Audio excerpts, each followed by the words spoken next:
اور اسی طریقے سے اگر ہم آگے چلتے ہیں تو برکات نبوت کا ظہور کیسا ہوا، اس کا جس طرح سورج نکلنے سے پہلے ستاروں کی روپوشی،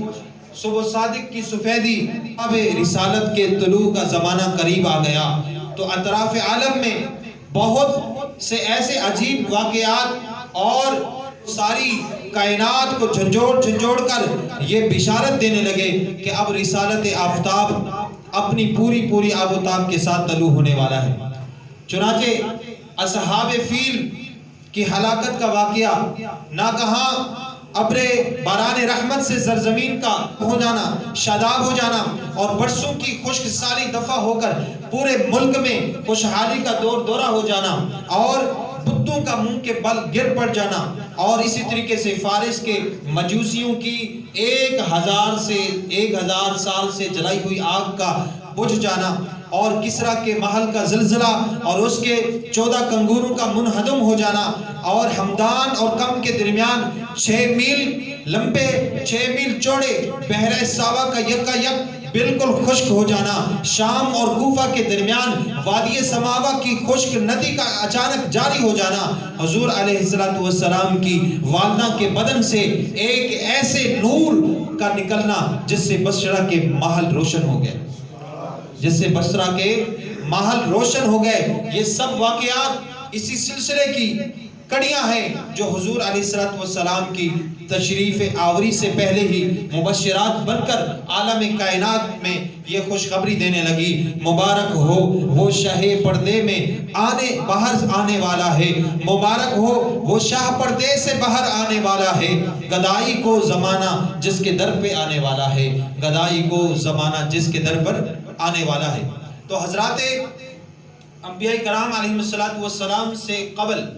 اعلان نبوت سے جو خلاف عادت اور عقل کو حیرت میں ڈالنے والے واقعات صادر ہوتے ہیں،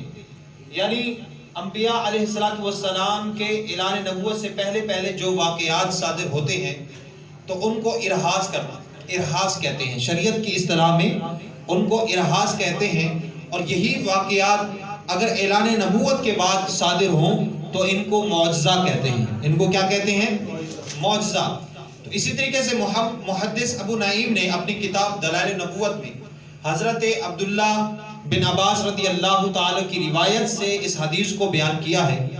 کہ جس رات حضور صلی اللہ تعالی علیہ وآلہ وسلم کا نور نبوت حضرت عبداللہ رضی اللہ تعالی عنہ کی پشت سے منتقل ہو کر حضرت سیدہ آمنہ رضی اللہ تعالی عنہ کے بطن مقدس میں منتقل ہوا، تو اس وقت روئے زمین کے تمام چپائیوں نے، بالخصوص قریش کے جانوروں کو اللہ تبارک و تعالی نے یہ قوت گویائی عطا فرمائی، اور انہوں نے فصیح زبان کے اندر اعلان کیا کہ آج اللہ عز و جل کا وہ مقدس رسول تشریف لانے والا ہے، اللہ عز و جل کا وہ مقدس رسول شکم مادر میں جلوہ گر ہو گیا، جس کے سر پر تمام دنیا کی امامت کا سرتاج ہے، اور جو سارے عالم کو روشن کرنے والا چراغ ہے، جو سارے عالم کو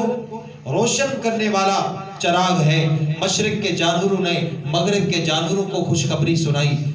سمندروں کی مچھلیوں نے، سمندروں کے جانوروں نے دریاؤں کے جانوروں کو خوشخبری سنائی، اور تمام جانداروں نے ایک دوسرے کو خوشخبری دی کہ آج حضرت ابو قاسم صلی اللہ تعالی علیہ وآلہ وسلم کی ولادت بسعادت کا وقت قریب آ گیا ہے، حضور کی تشریف کا وقت قریب آ گیا ہے۔ اسی طریقے سے خطیب بغدادی نے اپنی سند کے ساتھ یہ حدیث روایت کی ہے کہ حضور صلی اللہ تعالی علیہ وآلہ وسلم کی والدہ ماجدہ حضرت بی بی آمنہ رضی اللہ تعالی عنہا نے فرمایا کہ جب حضور اقدس صلی اللہ علیہ وسلم پیدا ہوئے نا، تو میں نے دیکھا کہ آسمان کی جانب ایک بہت بڑی بدلی آئی،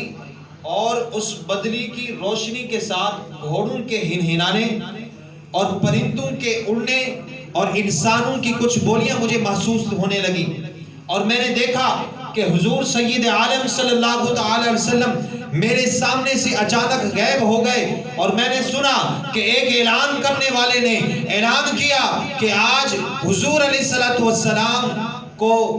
سمندروں کی بھی سیر کراؤ، مشرق کی بھی سیر کراؤ، مغرب کی بھی سیر کراؤ، تمام جانوروں کی، تمام چیزوں کی سیر کرواؤ، اور